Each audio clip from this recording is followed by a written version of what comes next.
விரைந்தார் தீவினைகளை தீர்ப்பவன் கரிகால சோழனின் கருங்குஷ்டம் நோயை தீர்த்து தோல் சம்பந்தமான நோய்களை தீர்ப்பதில் சகலகலா வல்லவனாக தஞ்சாவூர் கரந்தை பகுதியில் அருள்பாலித்துக் கொண்டிருக்கும் இன்ன தன்மையன் என்று அறிய ஒண்ணாத இமை பொழுதும் நீங்காத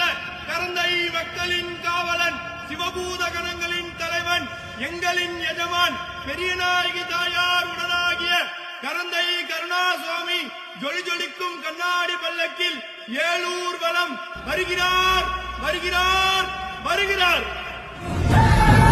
Viva, viva, viva, viva, viva, viva, viva, viva, viva,